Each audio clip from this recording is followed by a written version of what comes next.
వీళ్ళు ఏం చేస్తున్నారు? మీ సబ్ టెక్స్ట్, మీరు మాట్లాడేది ఒకటి, చూసేది ఒకటి, చెవులకి మీ భావం ఏం వెళ్తుంది లోపలికి. వీళ్ళు చాలా ఒక పథకం ప్రకారం, అందరికీ ఇది ఆమోదయోగ్యం ఏమన్నా తెలీదు. జనసేన అంటే ఇష్టపడని వర్గాలు ఏవైనా కావచ్చు. నేను ముందే చెప్పాను, నేను ఎప్పుడు కులాలని చాలా ఒక అనలైటికల్గానే చూస్తాను. నేను కులాలని ఒక సోషల్ డాక్టరింగ్ పర్స్పెక్టివ్లోనే చూస్తాను. వాళ్ళు ఏం చేస్తున్నారు? ప్రతిసారి తిట్టడం, కాపు నాయకుల చేత తిట్టిస్తారు. లింగంనేని రమేష్ గారికి ఇస్తే వాళ్ళే తిడతారు. లేదంటే ఒక కుర్రాడు 14 ఏళ్ల ఆడబిడ్డని 3 రోజులు గదిలో బంధించి చాలా రకాలుగా హింసించి చెప్పుకోలేక బయటికి ఇవన్నీ వస్తే, అలాంటి వాడు ఏమైపోయారో తెలియదని ఆ కేసు కోర్టులో జరుగుతుంది.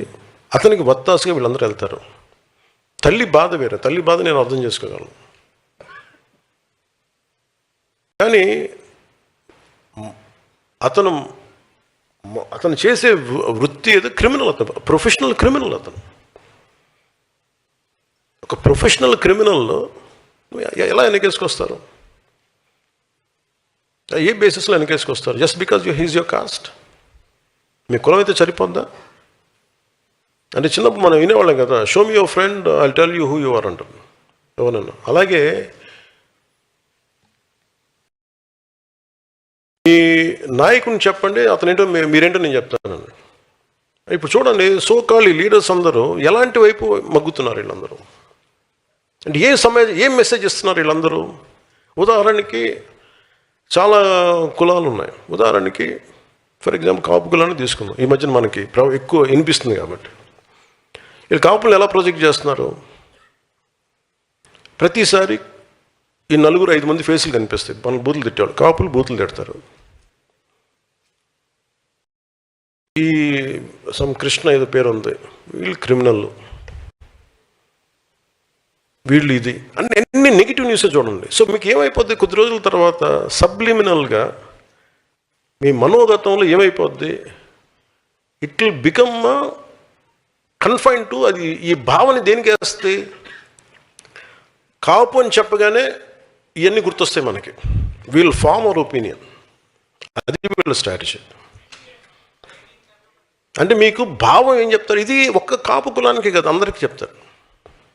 అన్ని కులాలకి ఇదొక very clear cut political game. ఇది నేను దాన్ని బ్రేక్ చేస్తాను కాబట్టే నా మీద ఇంత కోపం అందరికీ. కొంతమంది ప్రాంతీయతలు పట్టుకొచ్చి రాష్ట్రాలు విడిపోయిన ఇంకా మీరు తిడతా ఉంటే, ఇది దేశంలో అంతర్భాగం అని చెప్పినందుకు నన్ను తిడుతున్నారు. అది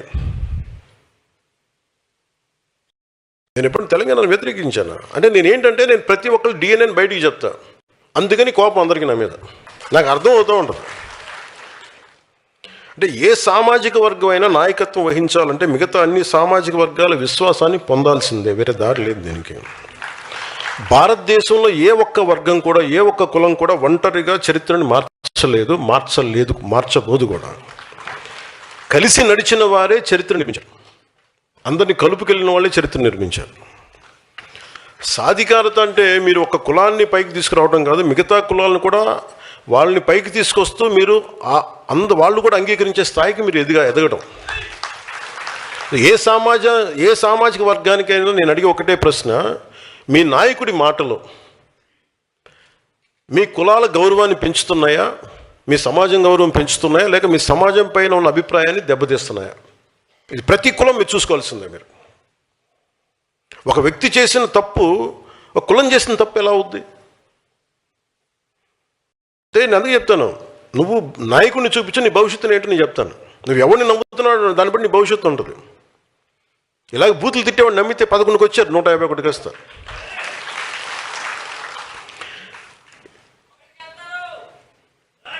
తదాస్తు.